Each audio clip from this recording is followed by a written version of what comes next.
조선 팔도의 이름을 떨친 경주 이씨 가문의 대갓집 사랑채에서 한 종이 주인에게 문서를 내밀었습니다. 주인은 그 문서를 보지도 않고 도장을 찍었습니다. 무엇이 적혀 있는지, 어떤 내용인지 전혀 알지 못한 채로 말입니다. 그 모습을 지켜보던 방문객들은 고개를 가웃거렸습니다.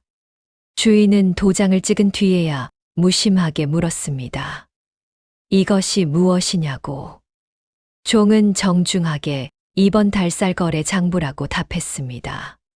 주인은 고개를 끄덕이며 다시 창밖을 바라보았습니다. 이상한 일이었습니다. 주인이 문서를 읽지 못하는 것일까요? 아니면 읽을 필요를 느끼지 못하는 것일까요? 방문객들은 서로 눈짓을 교환했습니다. 그러나 아무도 입 밖에 내지 않았습니다. 이 집안의 비밀을 모두가 알면서도 모른 척하는 그 진실을. 경주 이씨 가문은 대대로 명망 있는 양반가였습니다. 500년 역사를 자랑하는 집안이었고 사대부의 체면을 무엇보다 중시했습니다. 그러나 이 집안에는 말하지 못할 그림자가 있었습니다. 그것은 바로 현 주인, 이 도령의 무능함이었습니다. 신분이 사람의 가치를 정하는 것일까요? 아니면 능력이 사람의 가치를 정하는 것일까요? 조선시대에는 신분이 전부였습니다. 그러나 어느 한 집안에서 그 철칙이 조용히 흔들리기 시작했습니다. 차가운 바람이 부는 겨울날이었습니다. 경주 이씨 가문의 사랑채는 한산했습니다. 주인이 도령은 40이 넘은 나이였으나 벼슬 하나 없었습니다. 과거에 20번도 넘게 낙방했고 이제는 응시조차 포기한 상태였습니다. 그의 하루는 단조로웠습니다. 아침에 일어나 세수를 하고 사랑채에 앉아 바둑판을 바라보다가 점심을 먹고 다시 창밖을 바라보다가 저녁이 되면 잠자리에 들었습니다. 이 도령에게는 능력이 없었습니다. 글을 읽을 줄은 알았으나 깊이 이해하지 못했습니다. 한자를 쓸 수 있었으나 문장을 제대로 짓지 못했습니다. 계산은 더욱 서툴렀습니다. 셈을 하다가 자주 틀렸고 장부를 볼 때면 머리가 아팠습니다. 그렇다고 무예에 능한 것도 아니었습니다. 활을 쏘면 빗나갔고 말을 타면 떨어졌습니다. 그러나 이 도령은 양반이었습니다. 그것만으로 존경받았고 대접받았고 권위를 누렸습니다.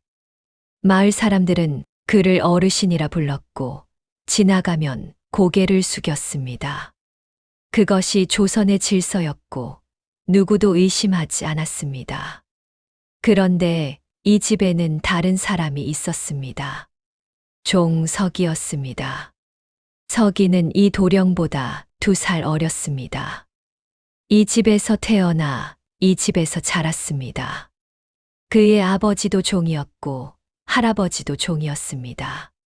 석이는 어려서부터 총명했습니다.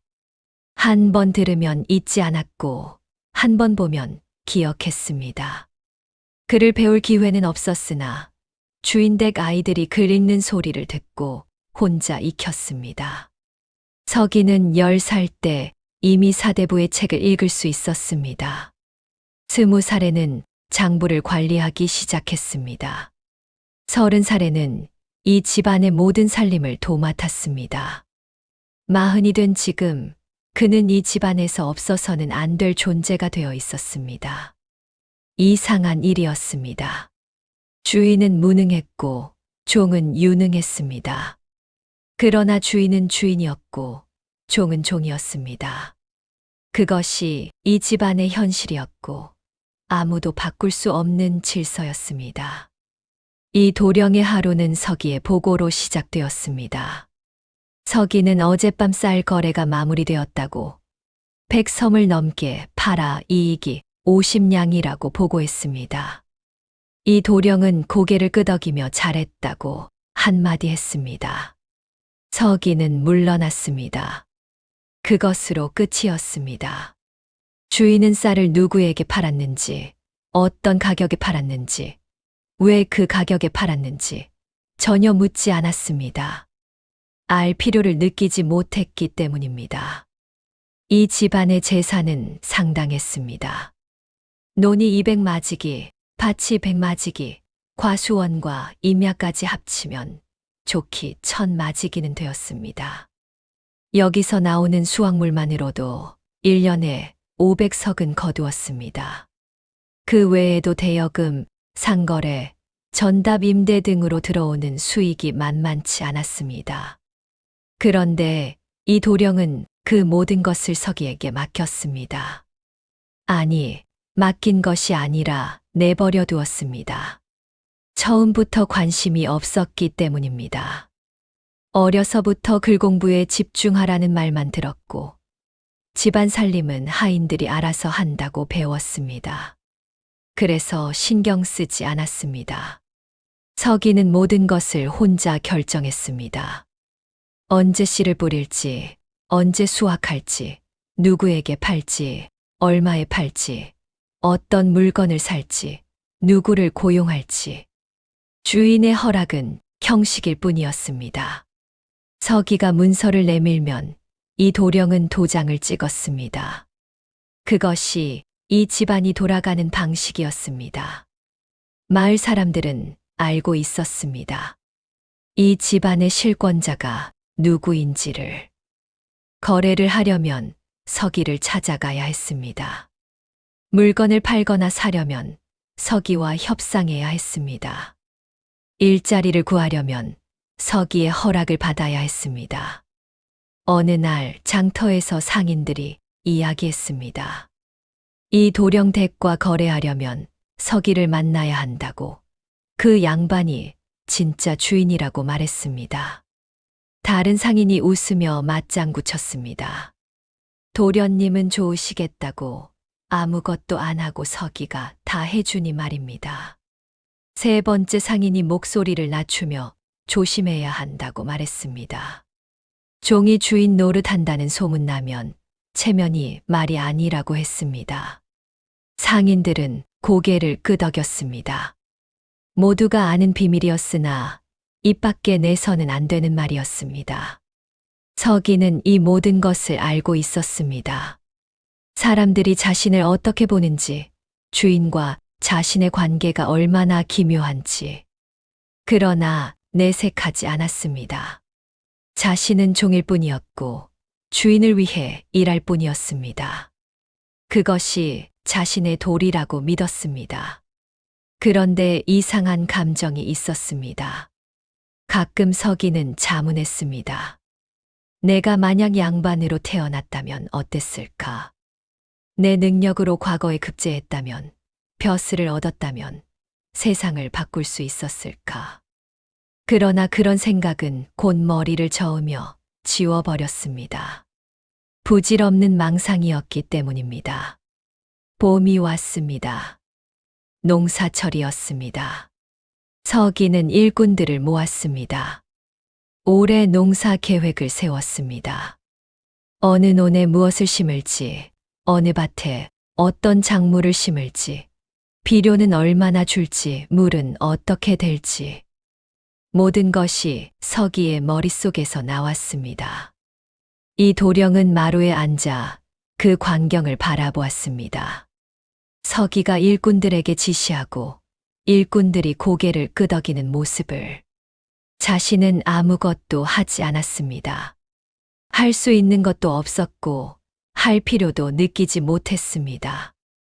그날 저녁 이 도령의 부인이 남편에게 말했습니다. 서기가 없으면 이 집은 어찌 되겠냐고. 이 도령은 대꾸하지 않았습니다. 부인의 말이 옳다는 것을 알았기 때문입니다. 그러나 인정하고 싶지 않았습니다. 자신이 무능하다는 것을, 종이 자신보다 뛰어나다는 것을. 부인은 한숨을 쉬며 말을 이었습니다. 자신도 안다고, 남편이 부끄러우실 것이라고. 그러나 어쩌겠냐고, 이것이 현실이라고 말했습니다. 이 도령은 창밖을 바라보았습니다. 달이 떠 있었습니다. 그 달빛이 차갑게 느껴졌습니다. 여름이 왔습니다. 장마철이었습니다.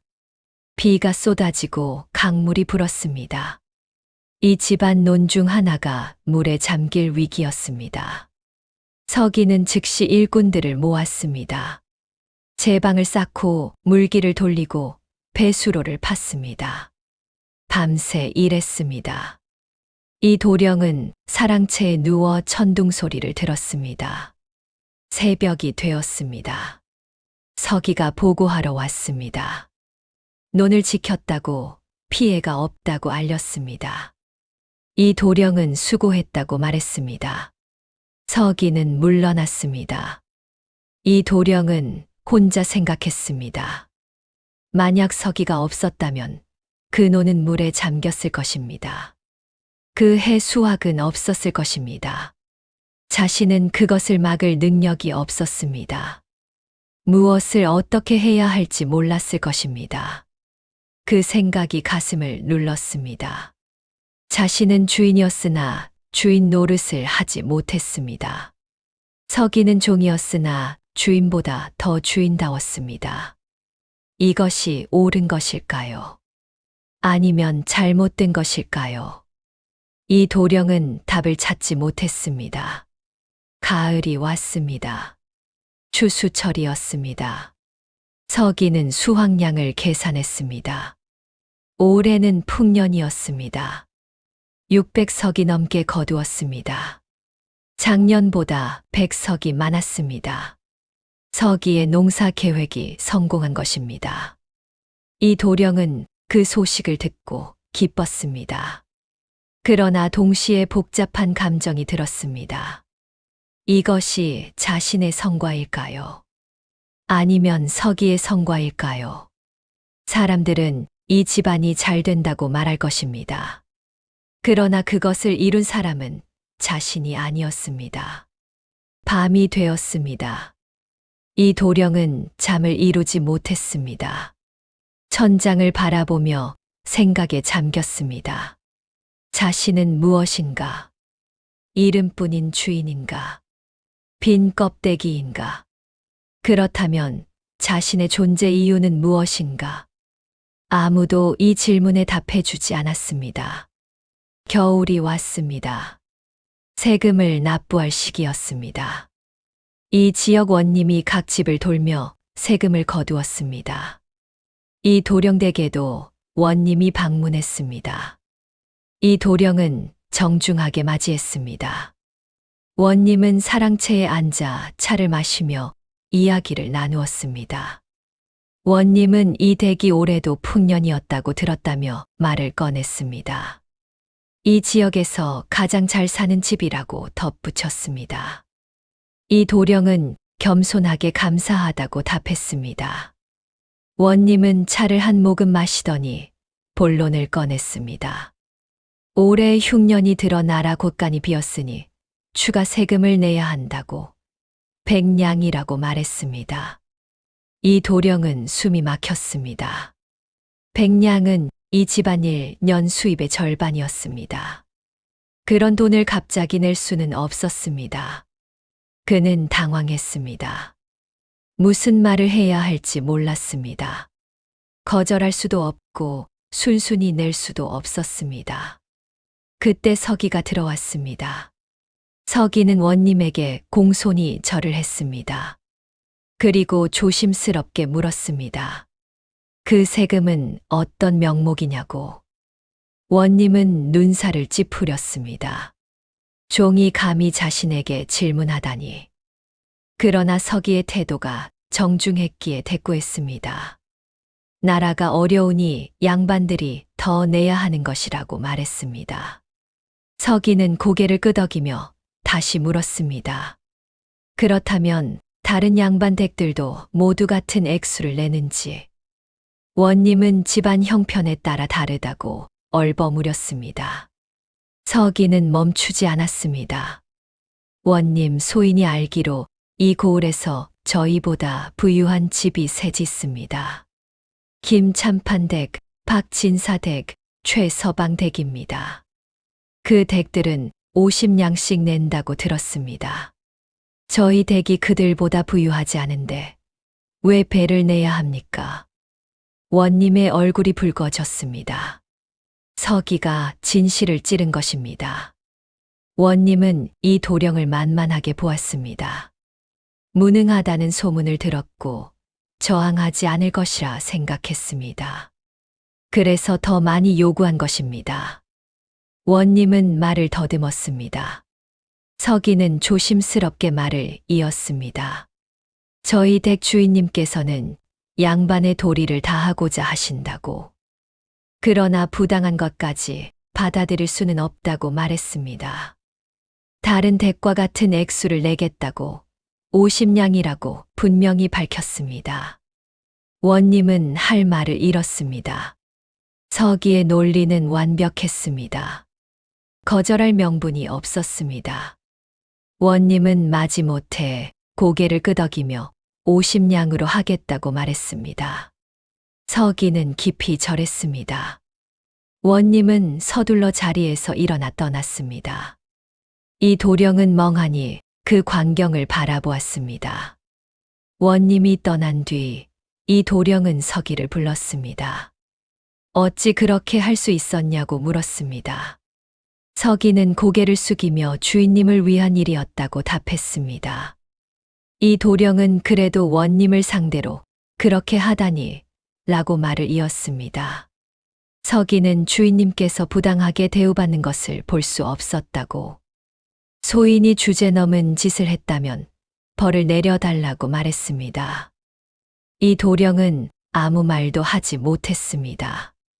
벌을 내려야 할까요? 아니면 감사해야 할까요? 서기는 자신을 위해 싸웠습니다. 종이 주인을 위해 원님과 맞선 것입니다. 그것은 위험한 일이었고 용기가 필요한 일이었습니다. 이 도령은 작게 말했습니다. 고맙다고. 서기는 놀라 고개를 들었습니다. 주인이 종에게 고맙다고 말한 것은 처음이었습니다. 이 도령은 계속 말했습니다. 그대가 아니었으면 나는 아무것도 하지 못했을 것이라고. 서기는 가슴이 뜨거워졌습니다. 주인이 자신을 인정한 것입니다. 그것은 작은 말이었으나 큰 의미였습니다. 그러나 동시에 서기는 불안했습니다. 자신이 너무 나섰던 것은 아닐까?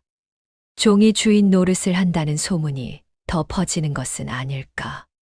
소문은 이미 퍼지고 있었습니다. 장터에서 주막에서 사람들이 이야기했습니다.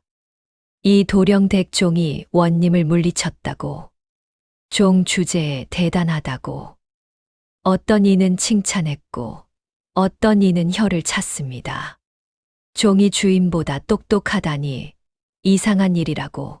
그래도 주인은 주인이고 종은 종이라고, 종이 주인 위에 서는 것은 옳지 않다고 말들이 오갔습니다. 말들은 결국 이 도령의 귀에도 들어왔습니다. 이 도령은 부끄러웠습니다. 자신의 무능이 만천하에 드러난 것 같았습니다. 사람들이 자신을 비웃는 것 같았습니다. 그러나 동시에 화를 낼 수 없었습니다.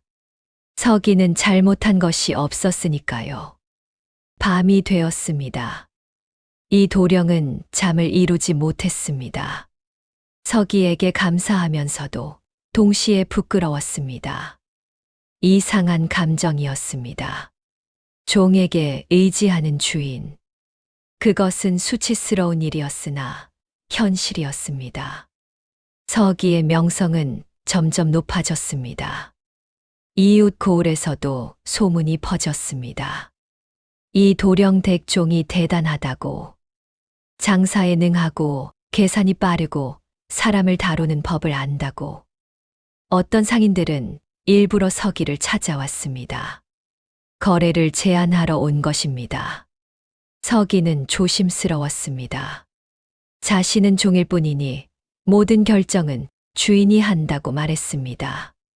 그러나 상인들은 알고 있었습니다. 주인은 형식일 뿐이고 실제로는 서기가 결정한다는 것을. 어느 날 한양에서 큰 상단의 대표가 찾아왔습니다. 김 주사라는 사람이었습니다. 그는 이 도령을 만나러 왔다고 했으나 실제로는 서기와 이야기하고 싶어 했습니다. 김 주사는 서기라는 이름이 자자하다며 칭찬했습니다. 서기는 겸손하게 절하며 과찬이라고 답했습니다. 김 주사는 본론을 꺼냈습니다. 자신들 상단에서 이 지역사를 대량으로 사들이려 한다고, 믿을 만한 공급처가 필요하다고, 이 댁과 거래하고 싶다고 말했습니다. 서기는 신중하게 얼마나 필요한지 물었습니다. 김 주사는 1년에 1000석이라고 답했습니다. 서기는 놀랐습니다. 1000석은 엄청난 양이었습니다. 이 집안의 수확량만으로는 부족했습니다. 다른 집들에서도 사들여야 했습니다. 서기는 큰 규모라고 말했습니다. 김 주사는 그렇기에 믿을 만한 사람이 필요하다고, 서기가 그 일을 할 수 있겠냐고 물었습니다. 서기는 잠시 생각했습니다. 이것은 기회였습니다. 이 거래가 성사되면 이 집안은 큰 이익을 얻을 것입니다. 그러나 동시에 책임도 컸습니다. 만약 실패하면 집안이 망할 수도 있었습니다. 서기는 주인님께 여쭈어야 한다고 답했습니다. 김 주사는 미소 지으며 물론이라고, 하지만 실제로 일을 하는 것은 서기일 것이라고 말했습니다. 서기는 대꾸하지 않았습니다. 김 주사의 말이 옳았기 때문입니다. 서기는 이 도령에게 보고했습니다. 한양 상단의 제안을 설명했습니다. 1000석의 쌀을 1년에 공급하면 이익이 크다고 말했습니다. 이 도령은 당황하며 그것은 너무 큰 규모 아니냐고 물었습니다. 서기는 그렇지만 가능하다고, 이웃집들에서도 사들이면 된다고 답했습니다. 이 도령이 만약 실패하면 어쩌냐고 묻자 서기는 소인이 책임지겠다고 답했습니다. 이 도령은 서기를 바라보았습니다. 서기의 눈빛은 확신에 차 있었습니다. 이 도령은 서기를 믿었습니다. 믿을 수밖에 없었습니다. 좋다고 그대가 알아서 하라고 말했습니다. 서기는 깊이 절했습니다. 거래가 성사되었습니다.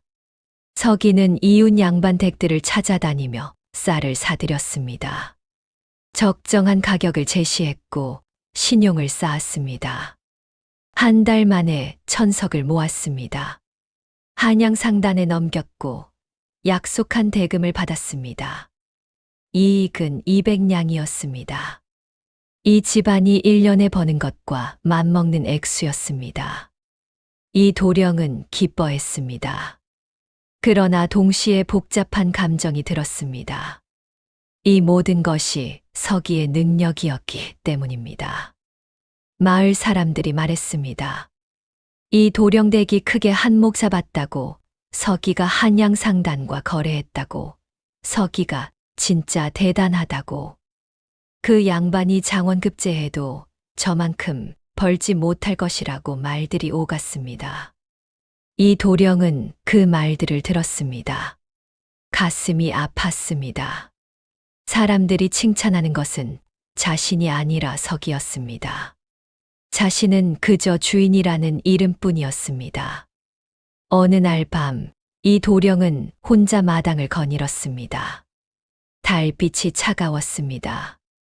문득 어린 시절이 떠올랐습니다. 이 도령은 어려서부터 무능했습니다. 글을 배워도 잘 익히지 못했고, 무예를 배워도 서툴렀습니다. 아버지는 실망했고, 어머니는 걱정했습니다. 선생은 혀를 찼습니다. 도령은 재주가 없다고, 양반집 자제가 이래서야 어쩌겠냐고 말했습니다. 이 도령은 노력했습니다.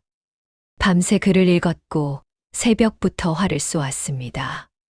그러나 소용없었습니다. 타고난 것은 바꿀 수 없었습니다. 20살에 처음 과거를 봤습니다. 낙방했습니다. 다시 봤습니다. 또 낙방했습니다. 10번, 20번, 30번. 모두 떨어졌습니다. 40살이 되자 이 도령은 포기했습니다.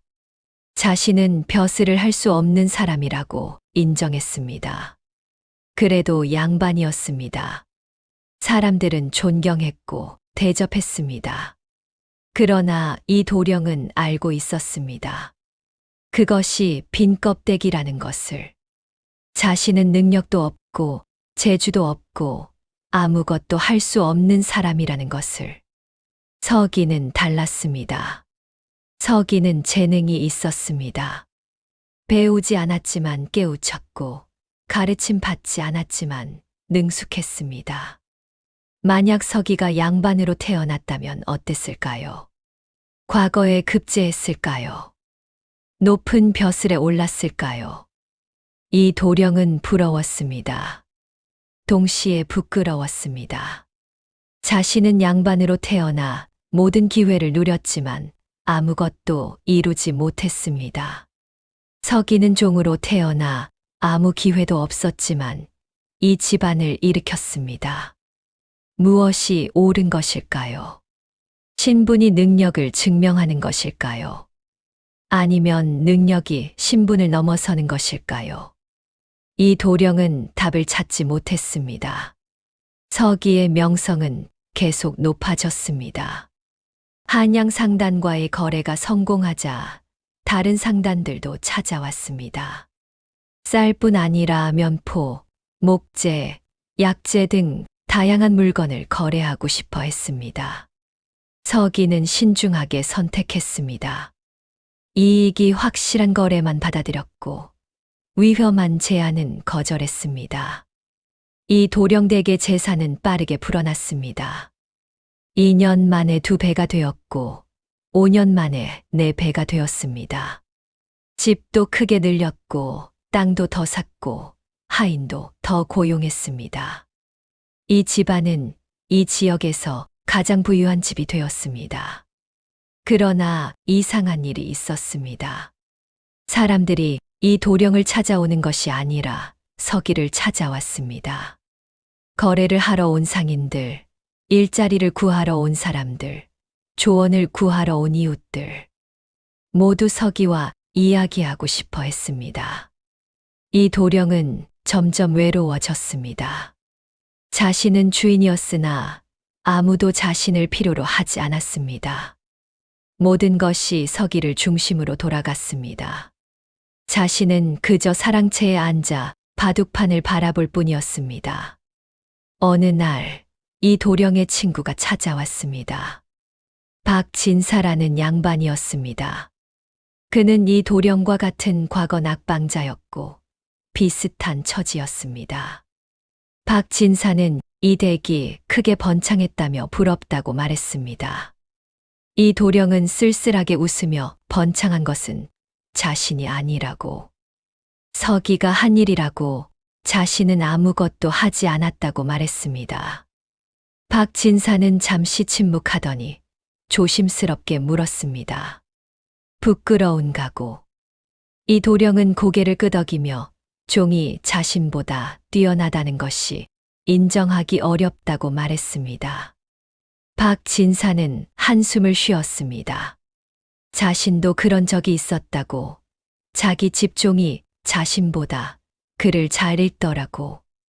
그것을 알았을 때 얼마나 부끄러웠는지 모른다고 말했습니다. 그러나 그것이 잘못인가 하고 물었습니다. 종이 똑똑한 것이 잘못인가? 아니면 우리가 무능한 것이 잘못인가 하고 되물었습니다. 이 도령은 대답하지 못했습니다. 박진사는 계속 말했습니다. 요즘 생각한다고 양반이라는 것이 무엇인가 하고, 신분인가 능력인가? 우리는 양반으로 태어났지만 능력이 없고 반면 종들은 능력이 있지만 신분이 없다고. 어느 것이 더 중요한가 하고 물었습니다. 이 도령은 창밖을 바라보았습니다. 서기가 일꾼들과 이야기하고 있었습니다. 서기의 얼굴은 활기차 보였습니다. 자신감이 넘쳤습니다. 이 도령은 모르겠다고 답했습니다. 박진사는 이 도령의 어깨를 두드렸습니다. 답은 없다고, 다만 결정해야 한다고. 부끄러워하며 살 것인가?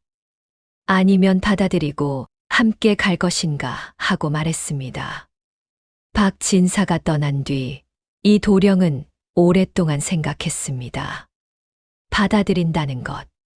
그것은 무엇을 의미하는 것일까요? 서기가 자신보다 뛰어나다는 것을 인정하는 것일까요? 그렇다면 자신의 자존심은 어디로 가는 것일까요? 그러나 동시에 이 도령은 깨달았습니다. 자존심이 무슨 소용인가? 자존심이 집안을 먹여 살리는가? 자존심이 사람들을 고용하는가? 아니었습니다. 실제로 일을 하는 것은 서기였습니다. 며칠 뒤 큰 문제가 생겼습니다. 한양상단에서 보낸 물건 중 일부가 불량품이었습니다. 약속한 품질이 아니었습니다. 이것은 심각한 문제였습니다. 신용이 무너지면 거래가 끊길 수 있었습니다. 서기는 즉시 한양으로 올라갔습니다. 상단 주인을 만나 따졌습니다. 이것은 약속과 다르다고 다시 보내주어야 한다고 말했습니다. 상단 주인은 발뺌했습니다. 그 정도면 충분하지 않냐고, 시골에서 쓰기에는 괜찮지 않냐고 말했습니다. 서기는 단호하게 말했습니다. 저희는 시골이지만 약속은 약속이라고, 품질이 다르면 거래를 중단하겠다고 밝혔습니다. 상단 주인은 당황했습니다. 이 도령댁은 큰 고객이었습니다. 잃고 싶지 않았습니다. 좋다고 다시 보내겠다고 말했습니다. 서기는 정중하게 절했습니다. 그러나 물러서지 않았습니다. 그리고 이번 거래의 대금은 감해 주어야 한다고, 저희가 입은 손해를 보상해야 한다고 말했습니다. 상단 주인은 마지못해 고개를 끄덕였습니다. 서기는 돌아왔습니다. 이 도령에게 보고했습니다. 문제를 해결했다고, 대금도 깎았다고 알렸습니다. 이 도령은 놀라며 어떻게 그렇게 할 수 있었냐고 물었습니다. 서기는 담담하게 답했습니다. 저희 댁의 신용을 지켜야 한다고, 주인님의 명예가 걸린 일이라고 말했습니다. 이 도령은 가슴이 뜨거워졌습니다. 서기는 자신을 위해 싸웠습니다. 자신의 명예를 지키기 위해. 종이 주인의 명예를 생각하다니. 이것이 가능한 일일까요? 이 도령은 서기를 바라보았습니다.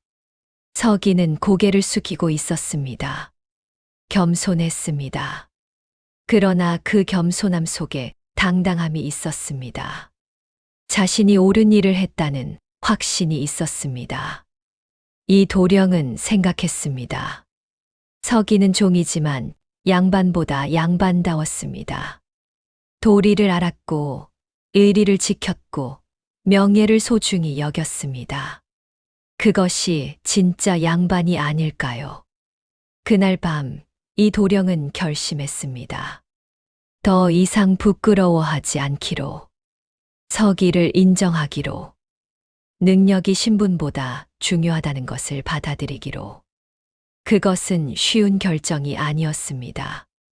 평생 배워온 것을 버리는 일이었으니까요. 그러나 필요한 일이었습니다. 봄이 왔습니다. 큰 가뭄이 들었습니다. 비가 오지 않았습니다. 한 달, 두 달, 석 달. 하늘은 맑았고 해는 뜨거웠습니다. 논의 물이 말랐고 밭의 흙이 갈라졌습니다. 농사를 지을 수 없었습니다.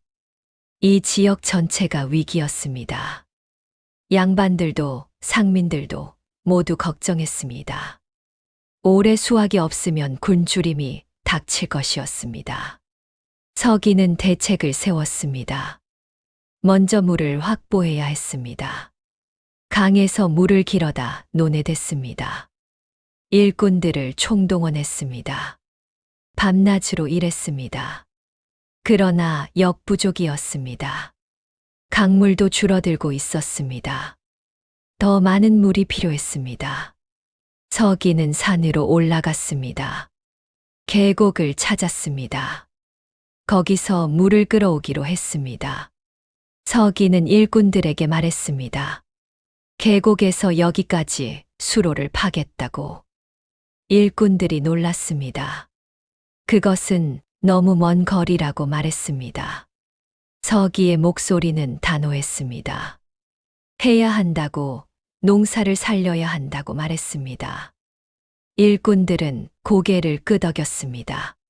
서기를 믿었기 때문입니다. 수로 공사가 시작되었습니다. 산을 깎고 돌을 쌓고 길을 냈습니다. 험난한 일이었습니다. 한 달이 걸렸습니다. 서기는 함께 일했습니다.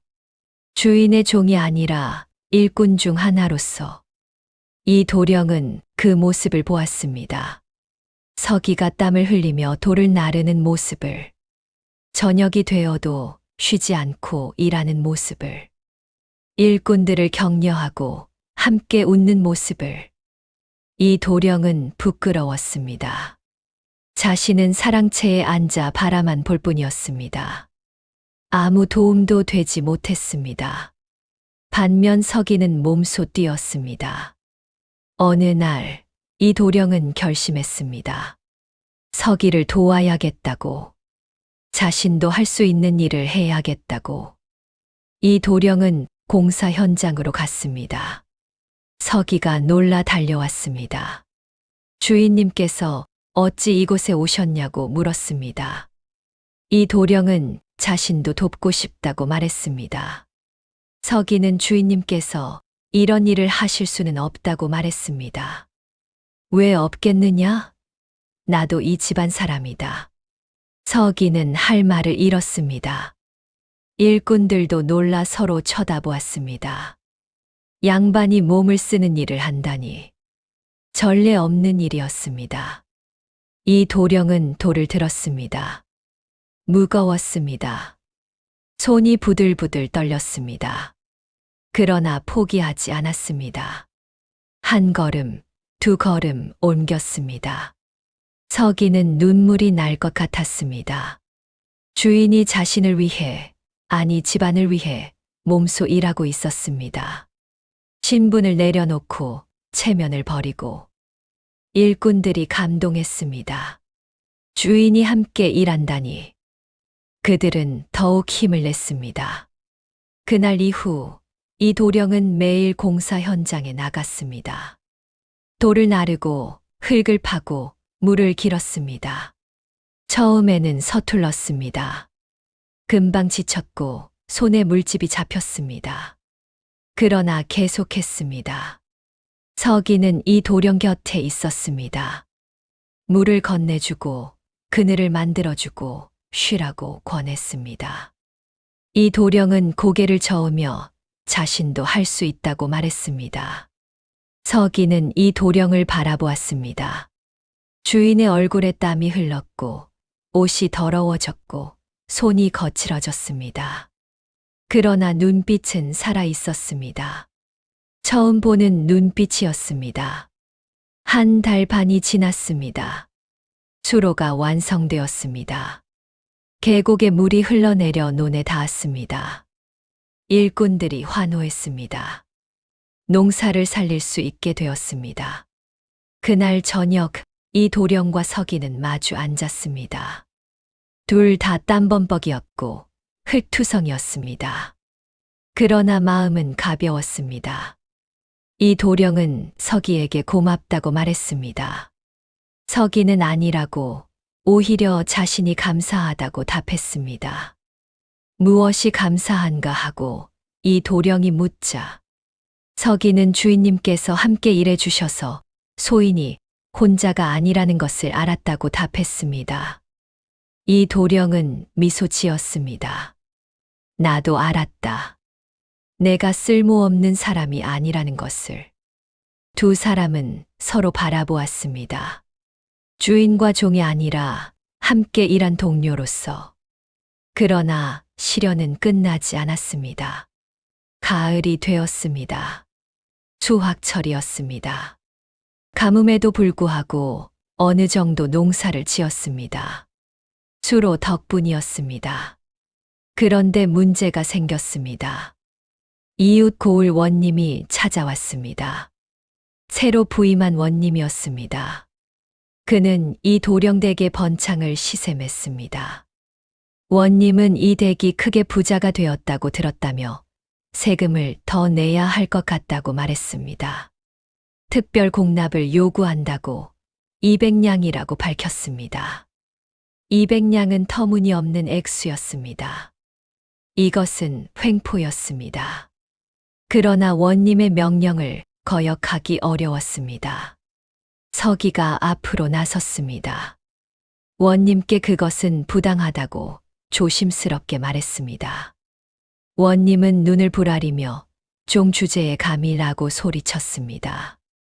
서기는 소인은 주인님을 위해 말씀드리는 것이라고 법에 없는 세금을 요구하시는 것은 옳지 않다고 말했습니다. 원님은 법이냐고 내가 법이라고 소리쳤습니다. 서기는 그렇다면 상급 관하에 고하겠다고 답했습니다. 원님은 웃으며 고하라고 누가 종의 말을 믿겠냐고 말했습니다. 서기는 침착하게 말했습니다. 저희 댁 주인님께서 고하실 것이라고. 원님은 이 도령을 보았습니다. 이 도령은 서기 곁에 섰습니다. 나도 서기와 같은 생각이오. 이것은 부당하오. 원님은 예상치 못한 반응에 당황했습니다. 이 도령이 종과 한편이 되다니. 원님은 좋다고, 그렇다면 두고 보라고. 이 고을에서 편히 살 수 있을지 보겠다고 말하며 화를 내며 떠났습니다. 이 도령과 서기는 서로 바라보았습니다. 서기는 조심스럽게 물었습니다. 괜찮으시겠냐고. 이 도령은 괜찮다고 옳은 일을 해야 한다고 답했습니다. 서기는 가슴이 뛰었습니다. 주인이 변했습니다. 예전의 우유부단한 모습이 아니었습니다. 당당했습니다. 며칠 뒤 이 도령은 상급 관하에 고발장을 올렸습니다. 원님의 횡포를 고발하는 내용이었습니다. 서기가 문서를 작성했고 이 도령이 도장을 찍었습니다. 이번에는 이 도령도 내용을 읽었습니다. 무엇을 고발하는지 알고 있었습니다. 더 이상 눈 감고 도장을 찍지 않았습니다. 한 달이 지났습니다. 상급 관하에서 조사관이 왔습니다. 원님을 조사했고 다른 피해자들을 찾았습니다. 원님의 횡포가 드러났습니다. 원님은 파직되었습니다. 이 도령댁은 무사했습니다. 아니, 오히려 명성이 높아졌습니다. 불의에 맞선 양반댁이라고, 정의로운 집안이라고, 사람들이 이 도령을 다시 보기 시작했습니다. 겨울이 왔습니다. 이 지역에 큰 잔치가 열렸습니다. 가명에서 주최하는 행사였습니다. 각 고을의 유지들이 모이는 자리였습니다. 이 도령도 초대를 받았습니다. 서기도 함께 갔습니다. 주인을 수행하는 종으로서 큰 저택에 사람들이 모였습니다. 양반들이 모여 이야기를 나누었습니다. 이 도령도 그 자리에 섞였습니다. 어색했지만 참았습니다. 한 양반이 이 도령에게 말을 걸었습니다. 소문 들었다고 원님을 고발했다고 말했습니다. 이 도령은 그러하다고 답했습니다. 양반은 대단하다고, 양반으로서 의로운 일을 했다고 칭찬했습니다. 이 도령은 겸손하게 서기가 없었으면 못했을 일이라고 답했습니다. 주변 양반들이 웃었습니다. 종을 지켜 세우다니 겸손하다고 말했습니다. 그런데 한 양반이 냉소적으로 말했습니다. 그러고 보니 이댁은 종이 주인 노릇한다던데 사실이냐고 물었습니다. 분위기가 싸늘해졌습니다. 이것은 모욕이었습니다. 이 도령의 얼굴이 굳었습니다. 그러나 화를 내지 않았습니다. 그는 무슨 뜻이냐고 침착하게 물었습니다. 냉소적인 양반은 장사도 농사도 모든 것을 종이 한다고 들었다며 주인은 무엇을 하냐고 물었습니다. 다른 양반들이 불편한 표정을 지었습니다. 그 말은 지나쳤습니다.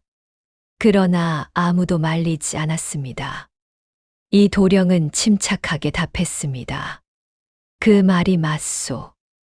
양반들이 놀랐습니다. 이 도령이 인정할 줄은 몰랐습니다. 냉소적인 양반이 인정하냐고 다시 물었습니다. 이 도령은 그렇다고 서기가 자신의 집안을 일으켰다고, 자신은 무능했다고, 그것은 사실이라고 말했습니다. 냉소적인 양반이 비웃으며 그렇다면 주인으로서 부끄럽지 않냐고 물었습니다. 이 도령은 그 양반을 똑바로 바라보았습니다. 부끄러웠소. 오랫동안. 그러나 이제는 아니요. 냉소적인 양반이 왜 아니냐고 묻자 이 도령은 천천히 말했습니다. 나는 깨달았소. 주인이란 무엇인가를. 주인은 모든 것을 혼자 하는 사람이 아니요. 능력 있는 사람을 알아보고 그들과 함께 가는 사람이요. 서기는 나보다 똑똑하오. 나보다 능력이 뛰어나오. 그것을 나는 인정하오. 그러나 서기는 나를 주인으로 존중하오. 나는 서기를 사람으로 존중하오. 그것이 우리 집안이요. 양반들이 숨죽여 들었습니다. 냉소적인 양반이 반박했습니다. 그것은 질서를 어지럽히는 일이라고, 종은 종이고 주인은 주인이라고 말했습니다.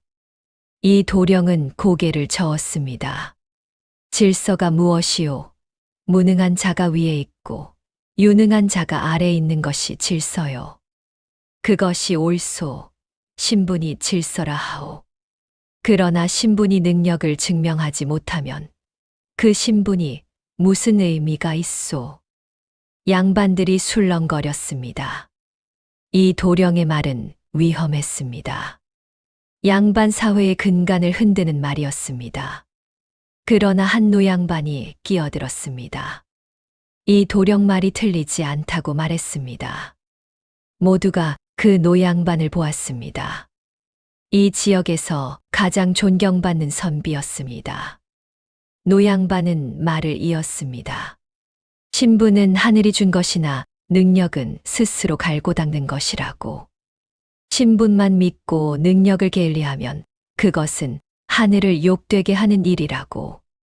이 도령은 자신의 부족함을 인정했고 그것을 메워줄 사람을 존중했다고. 이것이야말로 진정한 주인의 도리 아니겠냐고 말했습니다. 양반들이 고개를 끄덕였습니다. 노양반의 말에 반박할 수 없었습니다. 냉소적인 양반은 입을 다물었습니다. 이 도령은 깊이 절하며 가르침 감사하다고 말했습니다. 노양반은 미소 지었습니다. 가르침이 아니라고, 이 도령이 이미 알고 있는 것을 말했을 뿐이라고 답했습니다. 연회가 끝난 뒤 이 도령과 서기는 함께 돌아왔습니다. 길을 걸으며 서기가 말했습니다. 오늘 감사했다고 소인을 지켜주셔서요. 이 도령은 걸음을 멈추었습니다.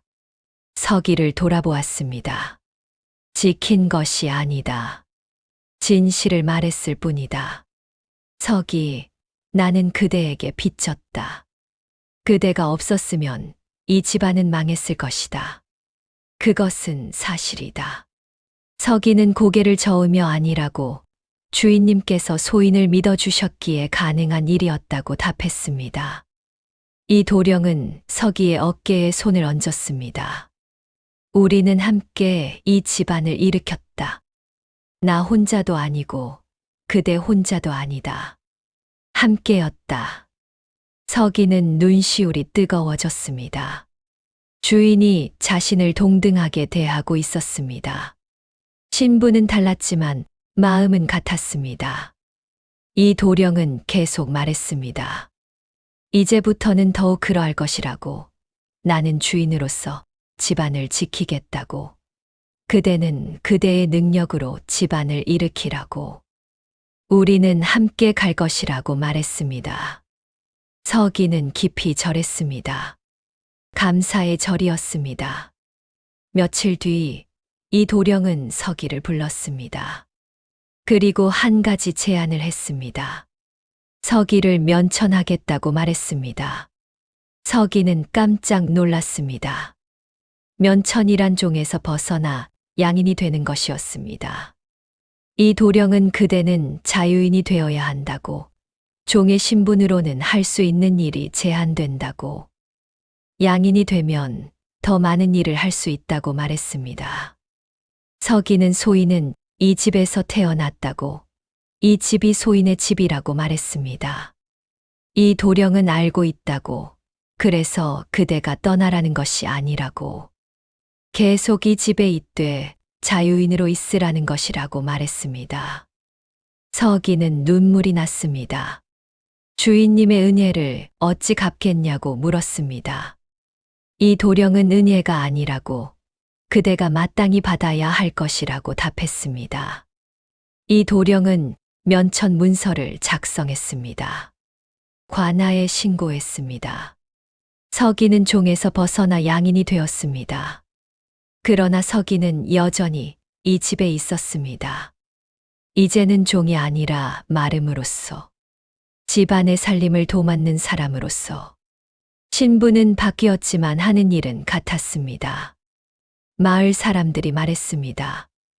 이 도령이 대단하다고, 종을 면천하다니 그만큼 서기를 중히 여긴다는 뜻이라고.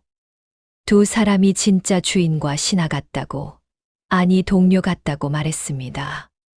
소문은 널리 퍼졌습니다. 이 도령댁의 이야기가 다른 고을에까지 알려졌습니다. 종을 면천한 양반, 능력을 존중하는 주인, 함께 집안을 일으킨 두 사람. 어떤 이는 칭찬했고 어떤 이는 고개를 가웃거렸습니다. 그러나 아무도 부정할 수 없었습니다. 이 도령댁이 번창하고 있다는 것을. 세월이 흘렀습니다. 10년이 지났습니다. 이 도령은 쉰을 넘겼고 서기는 쉰에 가까워졌습니다. 두 사람은 함께 늙어갔습니다. 머리에 흰머리가 늘었고 주름이 깊어졌습니다. 그러나 눈빛은 여전히 밝았습니다. 이 집안은 이 지역에서 가장 번창한 집이 되어 있었습니다.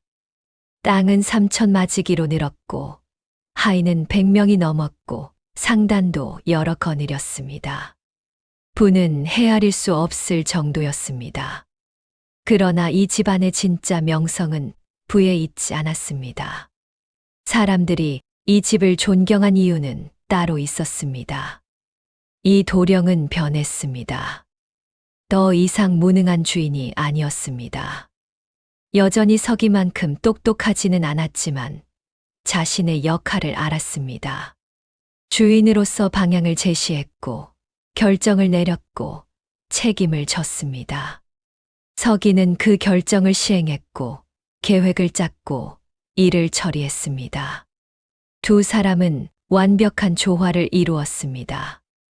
이 도령이 가고자 하는 방향을 말하면 서기가 그 길을 만들었습니다. 서기가 좋은 기회를 발견하면 이 도령이 결단을 내렸습니다. 서로 부족한 부분을 채웠습니다. 어느 날 젊은 양반이 찾아왔습니다. 이웃 고을 사람이었습니다. 그는 이 도령을 찾아와 조언을 구했습니다. 자신도 집안을 일으키고 싶은데 어떻게 해야 하냐고 물었습니다. 이 도령은 미소 지으며 답했습니다. 먼저 자신을 알아야 한다고. 젊은 양반이 되묻자 이 도령은 말을 이었습니다. 자신이 무엇을 잘하고 무엇을 못하는지 알아야 한다고. 못하는 것은 부끄러운 일이 아니고 모르는 것이 부끄러운 일이라고. 그 다음은 능력 있는 사람을 찾으라고. 그들을 존중하라고. 신분을 보지 말고. 능력을 보라고. 특히 종이라도 말입니다. 젊은 양반은 감탄하며 가르침 감사하다고 말하고 떠났습니다. 젊은 양반이 떠난 뒤 서기가 다가와 좋은 말씀을 하셨다고 말했습니다. 이 도령은 웃으며 그대에게서 배운 것이라고 답했습니다. 봄이 왔습니다. 이 도령의 큰아들이 과거에 급제했다는 소식이 왔습니다. 집안에 경사가 났습니다. 큰 잔치를 열었습니다.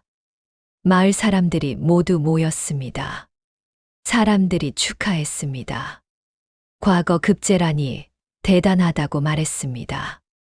이 도령은 겸손하게 아들이 잘한 것이라고 답했습니다.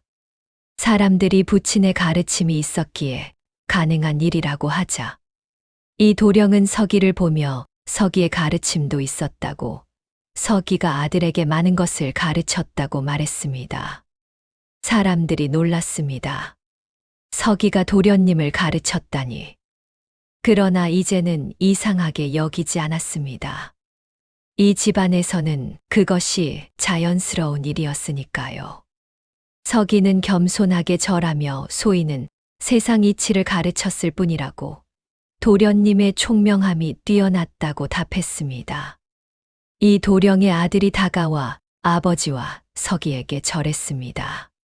아버님, 서기 어르신, 감사하다고 말했습니다. 서기를 어르신이라 불렀습니다. 신부는 양인이었지만 집안에서의 위치는 그 이상이었습니다. 스승이었고 어른이었고 존경받는 사람이었습니다. 저녁이 되었습니다. 손님들이 떠나고 집안이 조용해졌습니다. 이 도령과 서기는 마루에 나란히 앉아 달을 보았습니다. 이 도령은 서기에게 말했습니다. 그대와 나는 참 먼 길을 왔다고. 서기는 그러하다고 답했습니다. 이 도령은 처음에는 서로 불편했을 것이라고, 자신은 무능한 주인이었고, 서기는 능력 있는 종이었으니까 라고 말했습니다. 서기는 지금은 다르다고 답했습니다. 이 도령은 그렇다고, 지금은 우리가 누구인지 안다고, 나는 방향을 제시하는 사람이고, 그대는 길을 만드는 사람이라고, 둘 다 필요하다고 말했습니다. 서기는 고개를 끄덕이며 주인님께서 변하셨기에 가능한 일이었다고 답했습니다.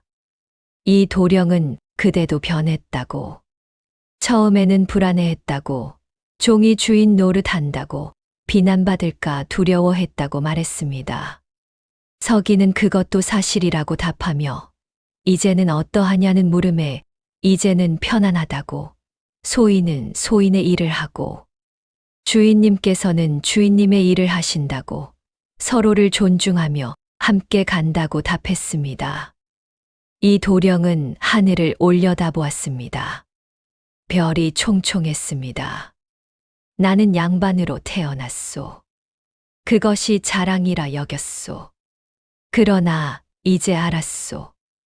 양반이라는 것은 신분이 아니라 마음가짐이요. 올바름을 추구하고 사람을 존중하고 책임을 지는 것. 그것이 진짜 양반이요. 신분은 타고나지만 양반다움은 스스로 만드는 것이요. 서기는 깊이 공감했습니다. 주인님께서 그것을 보여주셨다고 말했습니다. 이 도령은 그대도 보여주었다고, 종으로 태어났지만 누구보다 훌륭했다고, 신분이 사람을 정하는 것이 아니라 사람이 자신을 정하는 것이라고 말했습니다. 두 사람은 한동안 침묵했습니다. 말이 필요 없었습니다. 서로를 이해하고 있었으니까요. 이 도령이 입을 열었습니다. 서기에게 빚졌다고 그대가 없었으면 자신은 여전히 무능한 주인으로 살았을 것이라고, 사랑채에 앉아 세월만 보내다 죽었을 것이라고, 그대가 자신을 변하게 했다고 말했습니다. 서기는 눈시울이 뜨거워지며 소인이야말로 감사하다고, 주인님께서 소인을 사람으로 대해주셨다고, 종이 아니라 사람으로 대해주셨다고 말했습니다. 이 도령은 서기의 손을 잡았습니다. 주인이 종의 손을 잡는 것은 파격이었습니다. 그러나 이제는 자연스러웠습니다. 우리는 주인과 종이 아니요, 동료요, 동반자요.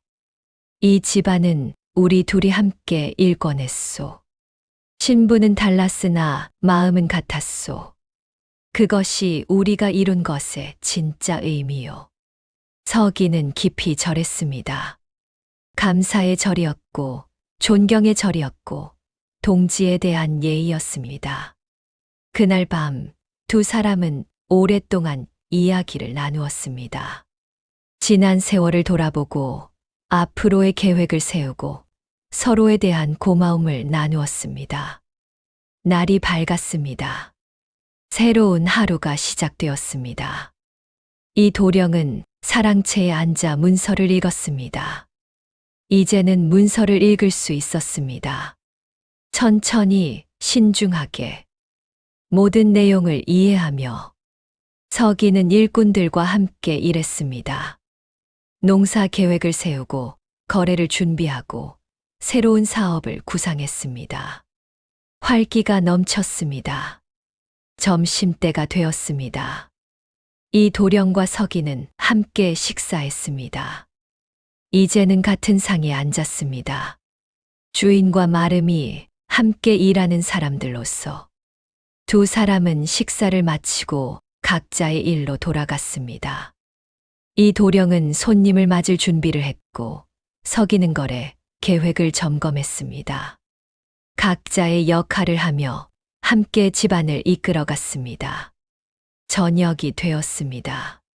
손님이 떠나고 일이 마무리되었습니다. 이 도령과 서기는 다시 마루에 앉았습니다. 별이 뜨고 있었습니다. 이 도령은 하늘을 올려다보며 물었습니다. 우리가 보여준 것이 무엇일까 하고, 서기는 잠시 생각하더니 신분이 전부가 아니라는 것을 배웠을 것이라고 답했습니다. 이 도령은 그렇다고 신분은 태어날 때 정해지지만 그것이 사람의 가치를 정하지는 않는다고, 능력이 있는 사람을 존중하고 함께 일하는 것이 진짜 지혜라고 말했습니다. 두 사람은 미소 지었습니다. 주인과 마름이, 양반과 양인이 동료로서 경주이 씨 가문은 계속 번창했습니다. 이 도령의 자손들도 같은 방식을 이어갔습니다. 능력 있는 사람을 찾아 존중하고 함께 일하고 서로를 인정했습니다. 신분보다 능력을, 형식보다 실질을 중시했습니다. 그 이야기는 오래도록 전해졌습니다. 양반 주인과 똑똑한 종이 함께 집안을 일으킨 이야기. 신분을 넘어 사람을 존중한 이야기. 서로의 부족함을 인정하고 서로의 뛰어남을 칭찬한 이야기. 사람들은 그 이야기를 들으며 생각했습니다. 신분이 무엇인가? 능력이 무엇인가? 진짜 존경받을 만한 것이 무엇인가? 답은 간단했습니다. 사람을 사람으로 대하는 것. 그것이 가장 중요한 것이었습니다. 이 도령과 서기는 늙어갔습니다. 60을 넘기고 70에 가까워졌습니다. 그러나 여전히 함께 일했습니다. 이 도령은 집안의 큰 방향을 제시했고 서기는 실무를 관리했습니다. 어느 날 이 도령이 병이 들었습니다. 나이가 들어 기력이 쇠했습니다. 서기는 밤낮으로 곁을 지켰습니다. 이 도령은 고맙다고 말했습니다. 평생 함께 해줘서 고맙다고, 그대 덕분에 나는 쓸모 있는 삶을 살았다고 말했습니다. 서기는 주인님이야말로 소인의 삶에 의미를 주셨다고 답했습니다. 이 도령은 미소 지으며 우리는 좋은 짝이었다고 말했습니다. 서기는 그렇다고 답했습니다. 이 도령은 회복했습니다. 아직 죽을 때가 아니었습니다. 더 할 일이 남아 있었습니다. 두 사람은 다시 함께 일했습니다. 주인과 마름이 동료로서, 친구로서. 신부는 여전히 달랐지만 마음은 하나였습니다. 그것이 경주 이씨 가문의 이야기였습니다. 무능한 주인과 똑똑한 종이 서로를 인정하고 함께 집안을 일으킨 이야기. 신분을 넘어 능력을 존중하고 형식보다 실질을 추구한 이야기. 오늘날까지 사람들은 그 이야기를 기억합니다. 진짜 존경받을 만한 것이 무엇인지, 진짜 양반다움이 무엇인지, 진짜 주인의 도리가 무엇인지를 생각하게 하는 이야기로 말입니다. 신분은 타고나지만 사람됨은 스스로 만드는 것입니다. 이 도령과 서기가 보여준 것은 바로 그것이었습니다. 집안은 더 이상 법도와 신분으로만 돌아가지 않았습니다. 사람과 능력으로 돌아갔습니다. 주인이 종을 부리는 것이 아니라 능력 있는 사람이 함께 일을 이뤘습니다.